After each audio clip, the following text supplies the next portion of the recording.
So the next thing I thought we'd look at this morning is a question that came in from Ainsley, which is about what happens when your leather's very furry on the back.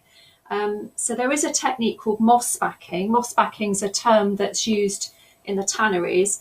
They will sand back the leather and then they'll put something on to give it a very smooth back for certain types of leather that they want to do that with.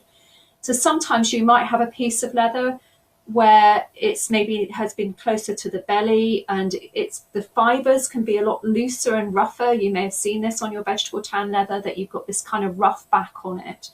And if you're coming across an area or a section of that you're doing for a belt or a strap where it's going to show, or the inside of a bag, then it can be really useful to know how to get that level smooth. So I have found a piece here that's quite hairy. So hopefully you can, if I turn it around so that it just goes over the light, hopefully you can see that it's quite fluffy on that flesh side. So that's the side we call the flesh side, that side we call the grain side. So basically the fluffy side, we're going to see if we can get that looking a lot smoother. There are different things you can do for it. You can use gum tragacanth, which is the same thing that you'd use to smooth over your edges, or you can use anything with a sort of liquidy wax base. Some people will use tan coat. I actually quite like to use Canuba cream. This is because it's nice and liquid, but it is a natural plant wax. So I'm using the EcoFlow Canuba cream, which we have on the website. I start off just sponging it onto the leather. And when you're doing anything on the flesh side, whether you're dyeing or doing anything like this, I'm going to just do half of it so that I can show you the comparison. When you're working on the flesh side, you can't move the material around in the same way. So doing a dabbing motion gives you good coverage and pushes into the fibres. Once that's done,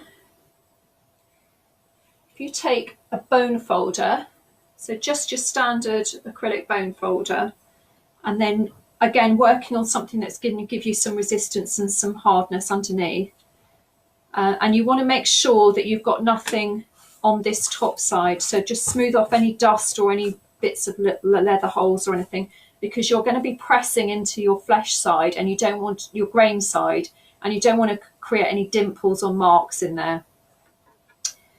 So then taking your bone folder, you just want to work in little circles over the top of that waxed area. And this is effectively burnishing and forcing those fibres down. Now to start with, you can feel dampness underneath the bone folder. And as you work, I'm a bit ambidextrous, sorry. You can see, you can almost sort of feel it kind of bonding down and squashing. And as you create more heat and friction, that burnish effect starts to come through. So the leather will go darker, not just because it's got moisture in it, but because you're actually creating a burnish. And if you keep going, you will eventually get, and you'll start to see it go reflective and shiny, where it's got so smooth it becomes almost glass-like. It's nearly there. It's a good workout.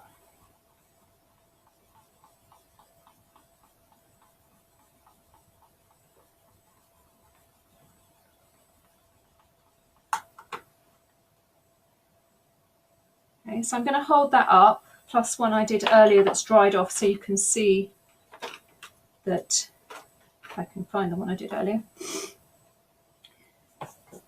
It's hard to see with the camera and the light, so I'm going to try just turning it so you can see the reflection and see the comparison with the other side.